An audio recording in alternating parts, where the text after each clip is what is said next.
Grab your pre-workout and turn up that volume. It is time for a new episode of the Powerlifter's Den with your host, Cam Smith.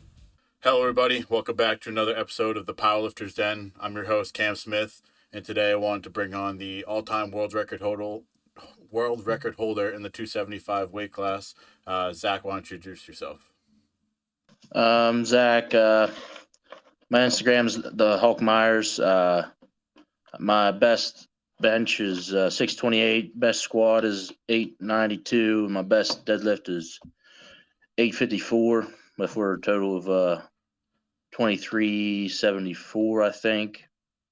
That was in 308, but my 275 is 2225. Awesome. So, yeah, I noticed that you kind of bounce back and forth between 308 and 275. You have the record at 275 and pretty much in the top three, or number two at 308, I believe. Yeah. I had the 308 all-time record too, or total record, and for like two or 3 months, and then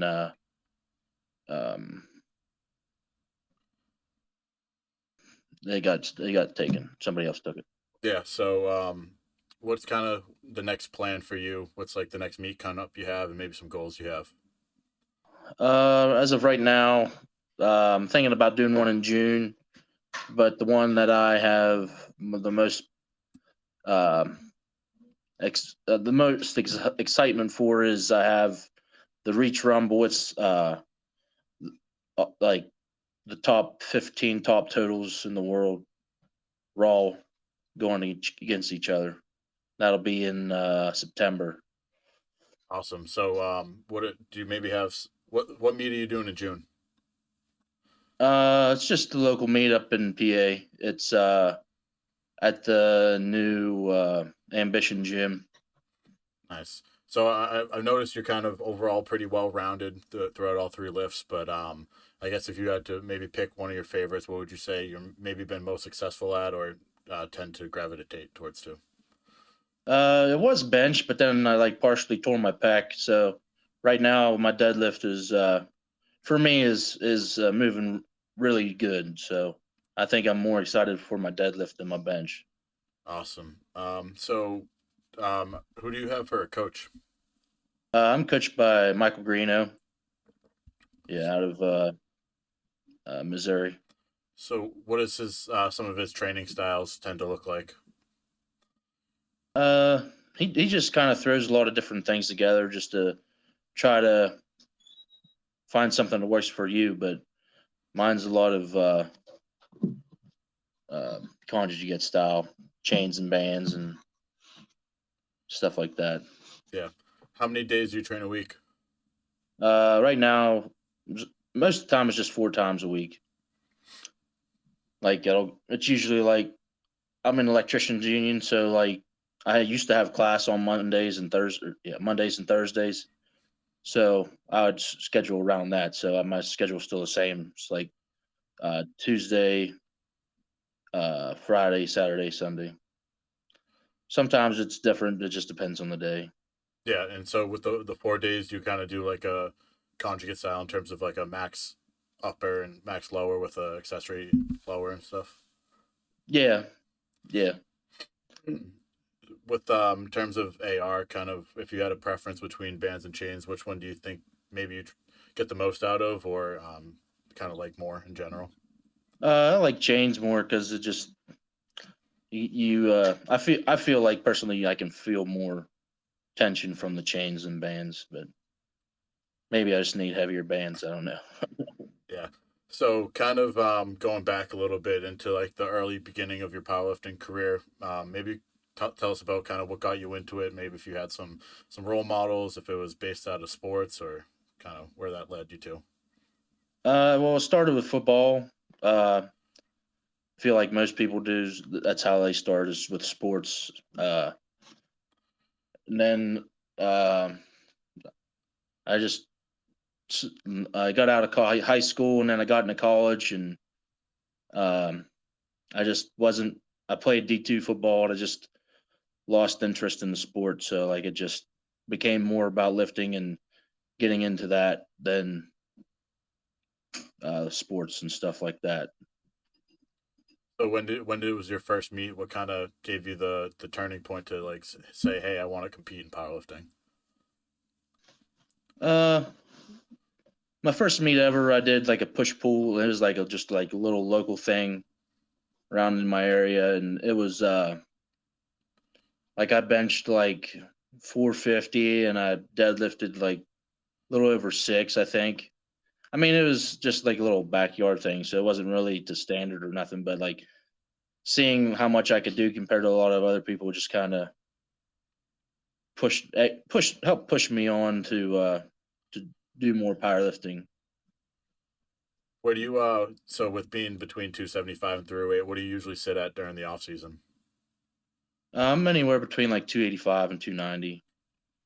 I don't blow up or anything off season. I mean, it might be sometimes where I get a little crazy with food, but I never get that crazy where I blow up. Yeah, I mean, do you have a preference between the two? Which one you prefer? Uh, Not really. I mean, truthfully, 308 because then I don't have to lose weight. I could just do whatever Yeah, all the time, and not worry about it. But I just like doing 275 because it's more competitive, and for me, it's more competitive. yeah. I mean, I feel like over the past few years, too, 275 has become a pretty competitive weight class compared to the past. Oh, for sure. There's 5 or 6 guys per or in around 2,300 pounds. So I mean, the top 5 guys is all pretty competitive. Yeah. So I saw that you competed in the first American Pro. Yeah, yeah. I did all right. I think I got third. Yeah, you got third. I got third, and I think I went 6 for 9. It wasn't really a good day, but it wasn't a bad day either. So I mean, it was just there was always more in the tank. Yeah.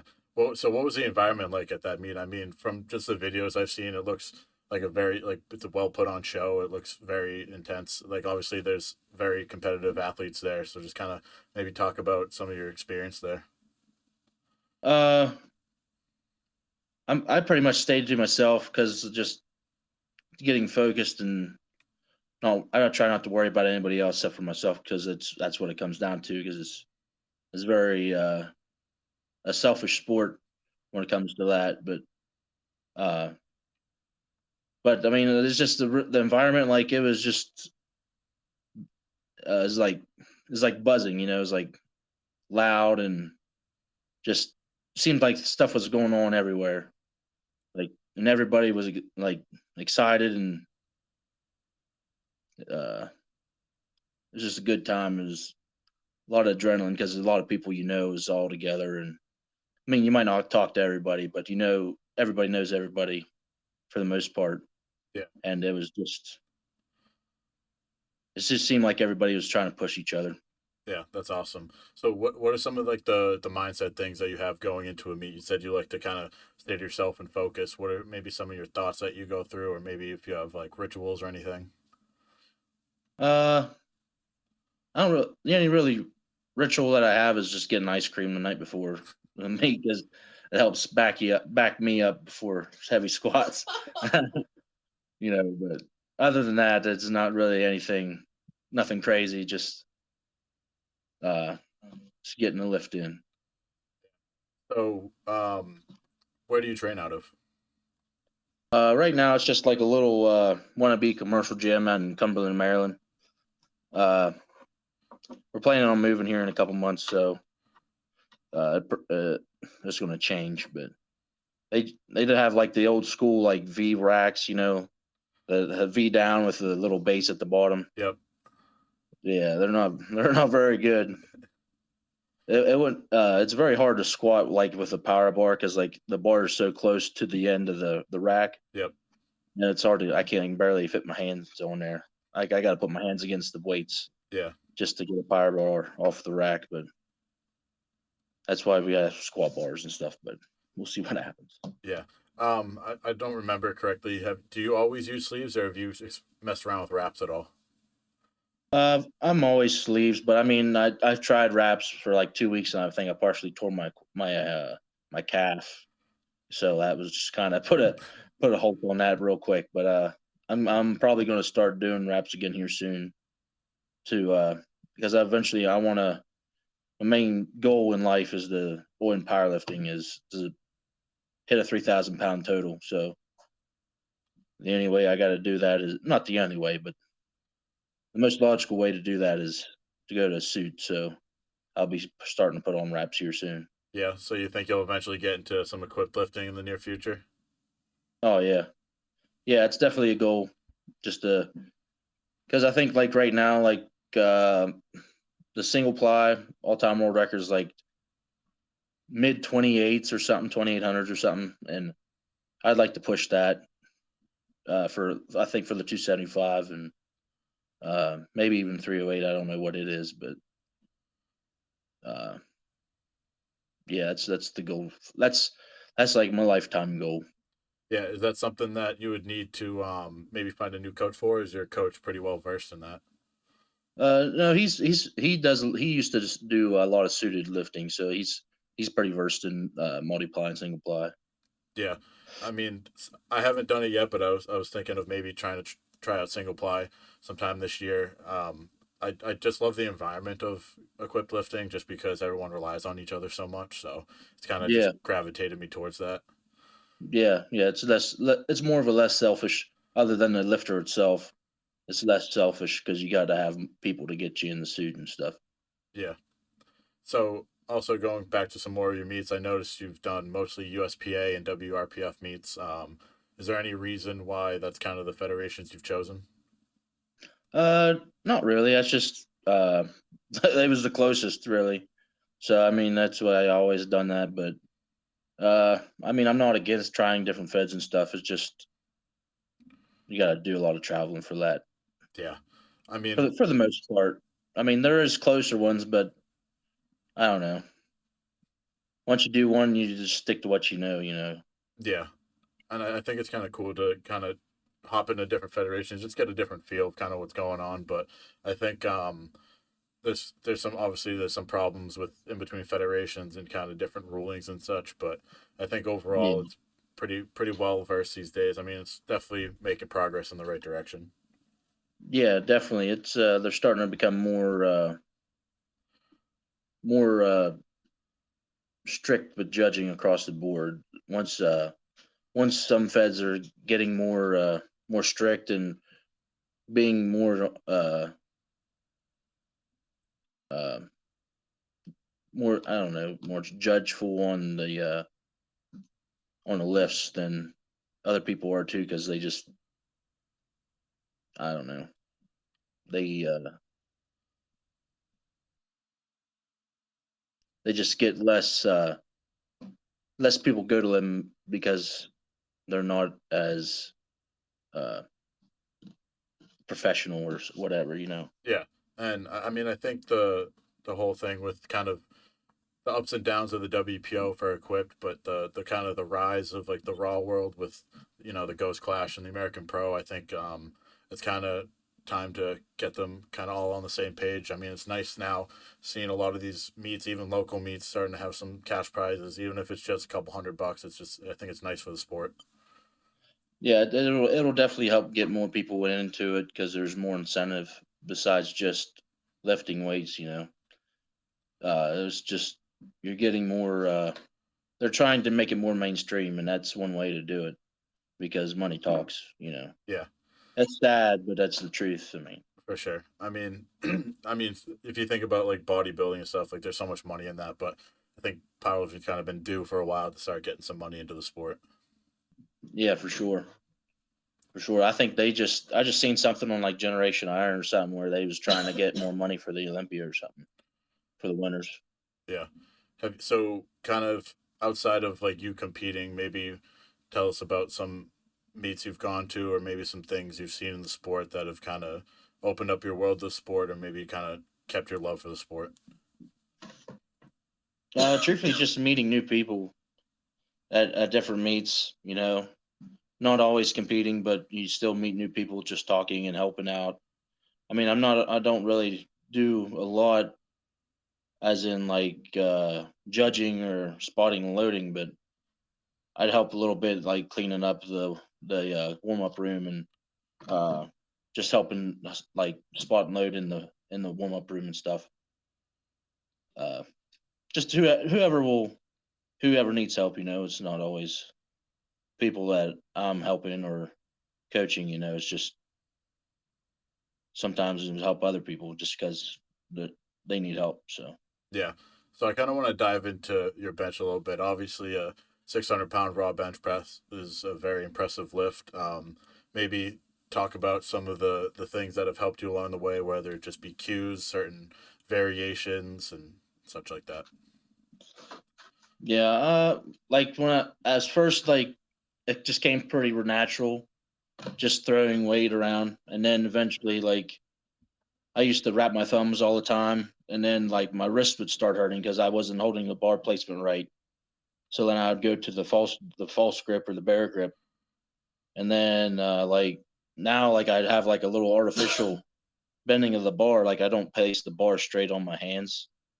I place the bar at an angle on my hands, so I'd have that artificial, like I said, bending of the bar or like your elbow positioning, and then just little things like that, and then uh, to where like you hit the bar on your chest. It it it a lot of it is just how it feels. Because if it don't feel right, then you're more. I feel like you're more prone to injury. If you're not, it's all. If you're not, if it's not like a fluid feeling. But So, what's it been like coming back from your injury? Would you say you're back to 100%, or you're still kind of working on it? uh, I'm pretty close. I'm probably about 85, 90% right now. I'm hitting low to mid fives regularly now to my chest. Still do little board presses just to um, not tax the chest as much and still move weight and work the muscle, but trying to I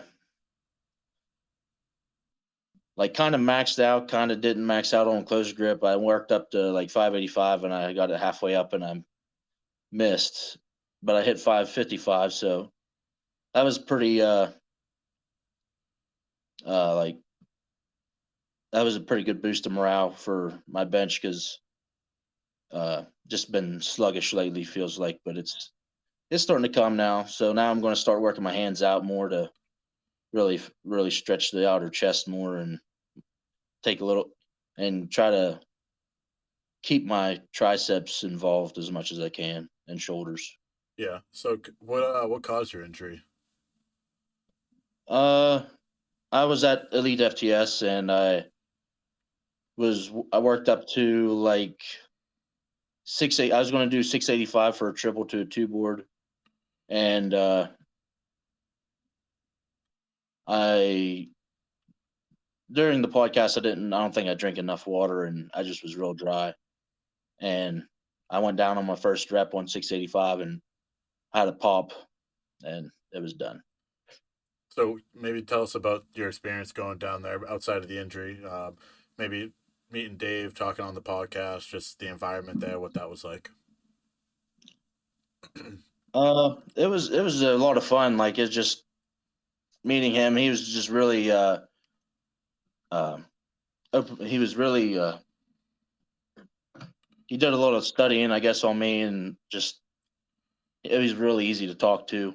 You know, he uh, he really cares about his podcast. You can tell just the amount of work and effort he puts into it, and it just makes you feel like you can talk. It's more comfortable to talk, Yeah. but uh, yeah, the facility is awesome. It's got so much stuff in it. It's ridiculous, but uh, it was a good atmosphere too to work out with and with the people that was there. I mean, I didn't really talk to a lot of them just because like I'm kind of reserved person and I don't feel like I'm not very good at talking sometimes, and so I just stick to myself for the most part. But just being around those people just pushed me. Yeah, I mean, I think one of the biggest things in powerlifting is being in a good environment. But as someone who's like more of a reserved kind of in terms of, I guess, getting like fired up for a lift or something like that, kind of, do you kind of tend to stay quiet or do you sometimes get a little fired up? I tend to stay quiet. I might do some huffing and puffing, but I mean that's about that's about it. So with this year coming up, I know you said you were going to compete in June and towards the end of the year. Maybe outside of the competitions themselves, what are some other goals you have? Uh, just really our move, and uh, we've been back and forth with a couple places, but I think we finally decided on a place, and we uh, just gotta make it happen. And just all you can do. But other than that, we just got married, so me, Allison, and I, and Congrats. thank you. And that was another big life goal. So, Yeah, so I guess kind of maybe a little bit into that. What's the life been like with that? Having like your partner in crime. I'm not really sure kind of how you guys maybe train together, such like things like that. uh, it, it just depends on work, how work's going.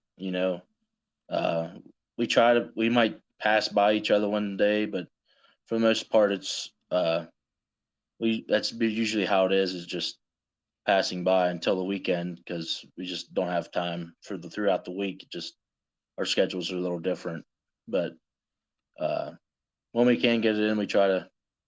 It's, I mean, we might be tired, but we try to talk to each other and really like not really push, but like just help each other through the lift. Yeah, so I guess with you said it being kind of like a smaller commercialist gym, obviously handling that heavy weight safety is kind of one of the top things to be concerned for. Maybe who are some of the people there that help you? Do you find it kind of difficult to get like proper spotting and stuff? Do you think you're good enough on your own? It's definitely a little sketchy sometimes with the spotters. Uh, but I mean, you got to take what you got. I mean, try not to. That's always in the back of your head, like, well, what if this or this happens? But that's part of lifting. You gotta, if you want it, you gotta push for it. Yeah. Do you have any training facilities in mind for your move? Like, have you started kind of looking at that for your options? Yeah, yeah. We're planning moving to Texas, so we're gonna try to go to it's Primal in San Antonio. So that's our goal right now Yeah. to go to go there. With so kind of at that gym, maybe I know you have access to your bands and chains, but do you kind of I see you've used the football bar sometimes and such, but are there any other specialty bars that you kind of have incorporated into your program, or maybe some that you'd like to add in with a new move? Uh, I mean, yeah, uh the camber bar, but we can't really use it at our gym because the rack that we have don't really support it. So Welcome back. Had a bit of technical difficulties, but so let's kind of talk about some of your favorite moments through your career in powerlifting so far. Maybe it's a certain PR you hit, or maybe just a special moment that you enjoyed. Uh, my favorite moment was probably hitting 600 on bench for the first time. Uh, that was pretty big for me. Another time was probably squatting 881 at Travis's gym, Travis Papa Red Rogers. Uh, it just felt like it came out of nowhere almost. Like I knew I was capable, but it just uh, just was a very good day all around too. Like that was the first time I broke the all time world record at 205. So that was a great day. Like, it was hard to control my emotions at the end of the day. That's for sure. Yeah, that's awesome. I guess kind of maybe if there was like a moment or like a certain meet that kind of made you realize like I could be an all-time world record holder. Did you kind of have that moment, or did it kind of just slowly build up to once you got to that point? It, it was just really more like just more of a slowly build, because uh, just where I started, and I felt like my goals. I feel like I'm capable of doing it. It's just a matter of time. Because that's all lifting is whoever stays in the longest. Yeah, That's you're bound to get stronger with time. So I feel like I could be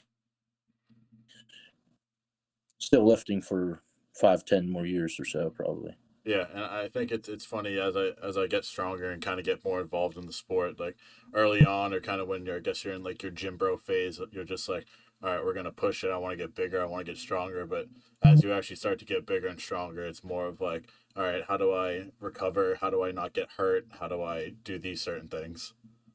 Yeah, yeah, for sure. It's just more just learning your body and what you can take and what not to take, and how to get around your injuries, and what'll prevent you from doing them again and becoming better altogether. Yeah. What are some of the maybe tips or tricks or maybe just like pieces of advice you have for kind of maintaining some of the longevity and kind of staying healthy in the sport? Uh, just staying active, moving, keep staying loose while you're not lifting, and on hard training days, just trying to stretch out what you can. Uh, it's very I don't do it as much as I should, but it's usually like at night in the shower, and I'll just get a hot shower and stretch out. Yeah, it's kind of funny that you mentioned that because one of my like pre-gym things is I always like to take a nice hot shower to kind of loosen up, like mentally reset. And some people are like, "Why are you showering before the gym?" I'm like, "You just wouldn't get it." Yeah, yeah, it definitely helps for sure. But So I guess more into the actual training side of things. Um, Maybe kind of break down what like a typical like a max effort day would look like for you, whether you do certain variations or if you do like back downs versus kind of like a secondary movement, kind of accessories and things like that. uh, right now, like, it's my deadlift and squat are like, I tweaked my adductor again a little bit because I was lazy with my setup, and when I went down in my squat, it kind of tweaked my adductor again. Nothing serious, but just enough to like uh to back it down a little bit. So we've been doing that on my squat, and we're finally starting to build back up and trying to be more mindful and stay on my toes more. But uh and uh so like my for squats, I usually have like 3 to 4 sets, and then I'll have 2 to 3, maybe 4 work back down sets. Um, just depends on the how heavy I'm going, and um, if I'm using chains. I mean, it doesn't really change too much, but it's just the amount of reps I do is depending on how heavy I go. So right now I'm starting to go a little more heavier, so my reps are down, but I'm having 1 or 2 more drop sets. So, and then for accessories on leg day, it'll be it's usually the same stuff for a block. Sometimes it changes if I have like a nagging injury or something happens, and just needs a little more um little more help, you know. But a lot of lot of glute and hip movement stuff for me personally because my hips are really tight and uh, it's really I feel like it's affecting my glutes. But I mean they're starting to I'm starting to get them loose and they're starting to fire more on my squats. I feel like so that's good. And I think that's why my deadlifts are starting to come up too because my hips are getting loose and they're getting stronger with my quads together. Yeah. So how long have you been with your coach? my glutes and my hips. Oh, sorry. So how long have you been with your coach, and kind of maybe what are some of the things you enjoy from his coaching? I think we just like hit a year. I think last month. I'm pretty sure sometime.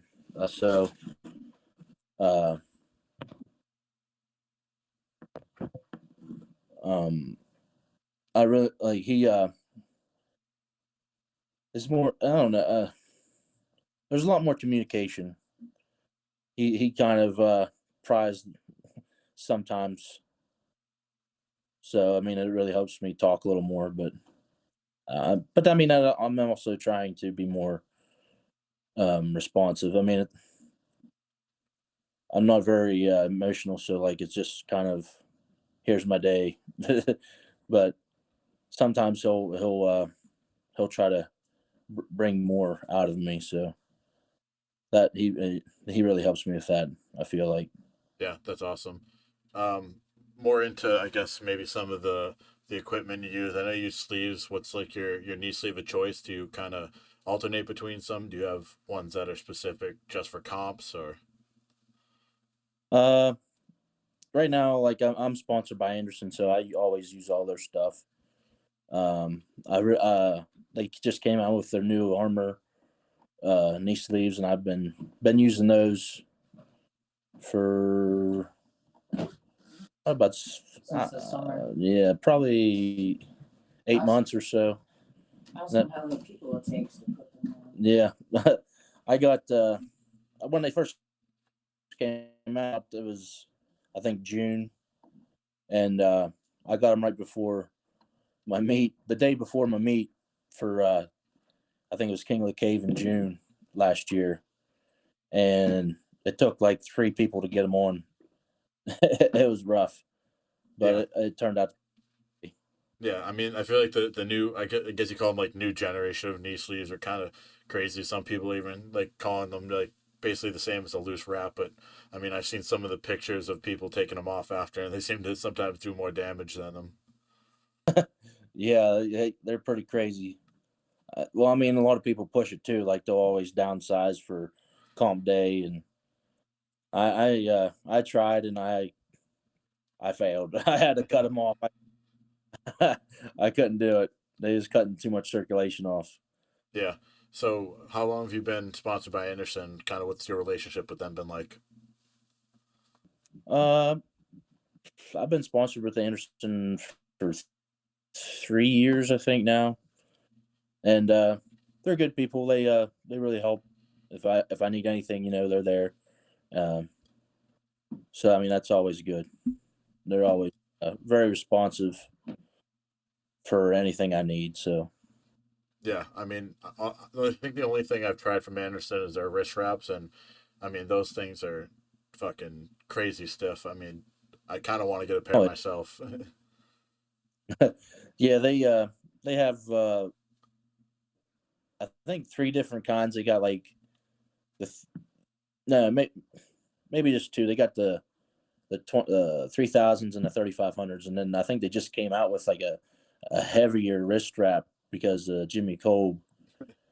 Uh, I think they're like the 4500s or something. I don't know, but I haven't tried them yet.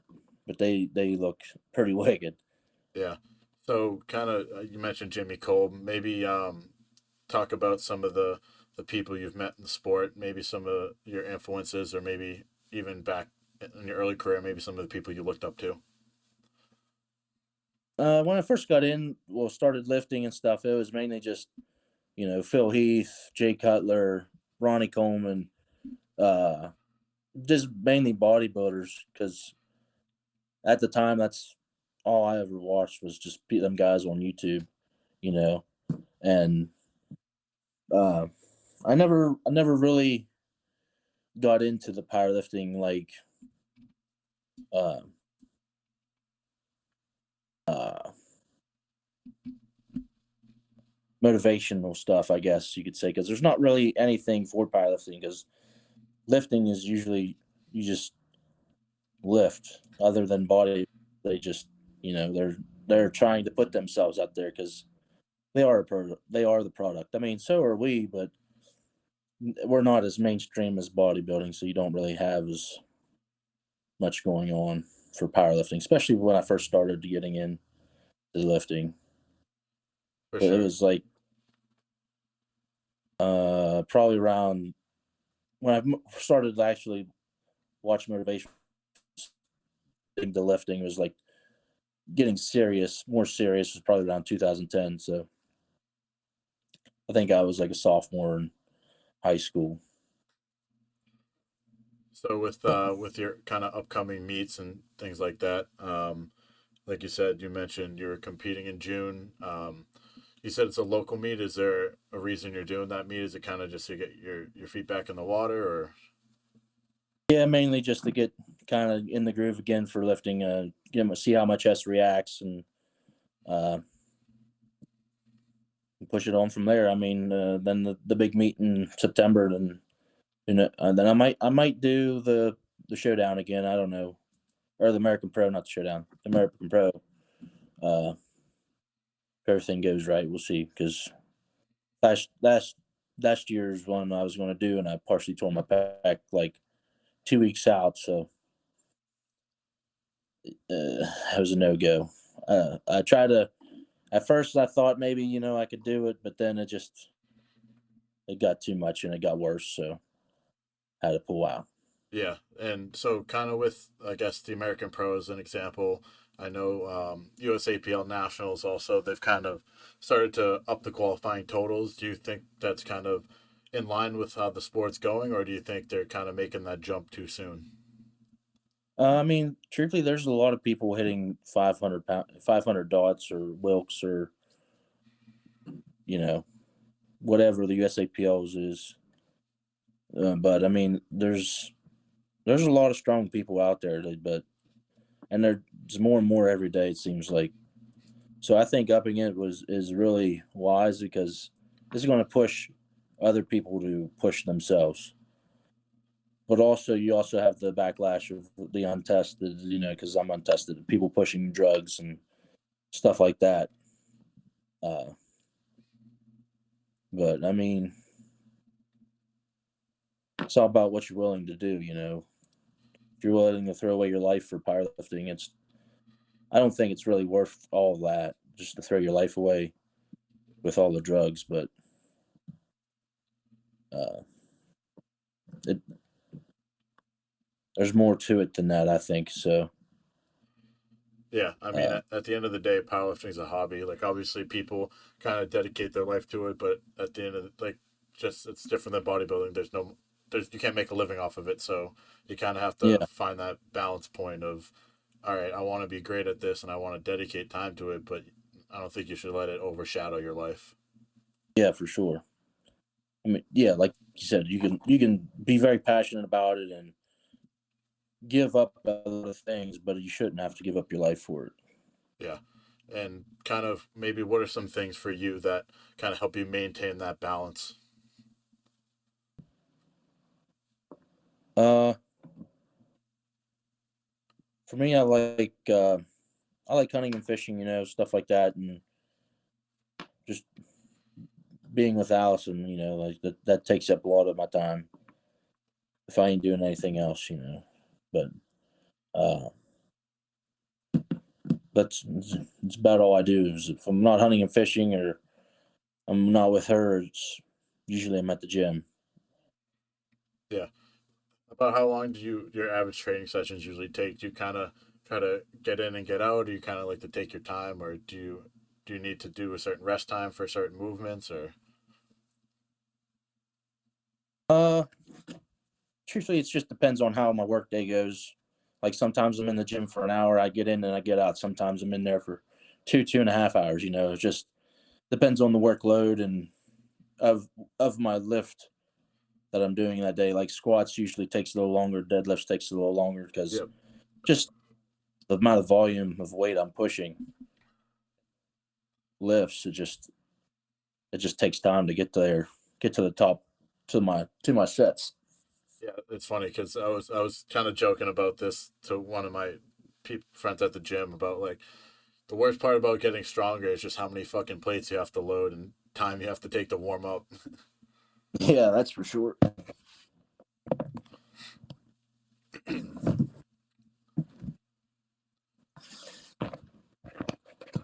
But So how would you say the kind of impact like your job has on powerlifting? Do you think that it's kind of takes away from it, or kind of you've kind of gotten to a point where it's adjusted for you? I've been doing it long enough now that it's pretty well adjusted, unless like my schedule changes, like out of nowhere. So, but I mean, other than that, like that don't happen very often because my once I get in a job, my work hours are pretty well set. So, but I mean, it is like a manual job, maybe manual labor job, but it just depends on the day because every day could be different. You could be moving uh, hundreds of pounds of transformers, or you could be pulling big wires for miles. But so it's just kind of depends on the day and what your job you're on. Yeah, I mean, for me, my job's kind of a desk job, so I've been kind of lucky enough to where it doesn't really affect me. But I do know people that have like construction jobs, and I mean, I feel like a lot of powerlifters have a lot of manual jobs, just the nature of the sport. But yeah, I think it's definitely important to kind of find that balance, but it for sure can have an impact on your training. Yeah. What are some of your like maybe recovery tools or kind of maybe your diet? Like, do you just kind of introduce a lot of carbs into your diet? Maybe kind of how do you adjust it according to maybe your work schedule or kind of if you're going into prep? Uh, for my like work schedule, I try to eat 30 to 40 grams of protein. Other than that, I don't per meal. Like other than that, I don't really I don't count carbs, or I don't really care what I'm eating as long as I get that protein amount. I'm not really too concerned about what it is. Uh, Once I'm getting ready for a meet though, like I do try to eat more leaner proteins like fish and turkey and stuff like that. But uh, and try to add a little more vegetables. But other than that, I don't really change too much. Yeah. Well, I think we can kind of start to wrap things up here. So I like to end the episodes by asking a question. If you could give a word of advice to someone going to their first meet or maybe interested in powerlifting, what would that be? Truthfully, it'd be patience. Like nothing's going to come overnight. If you want anything in life, you gotta be patient. I mean, some people is just lucky, but for almost for majority of people, you're gonna have to work for it and put in time and be patient. Awesome. Well, I think that's some great advice. Wanted to thank you for taking the time to come on. It was a pleasure having you on. Thank you.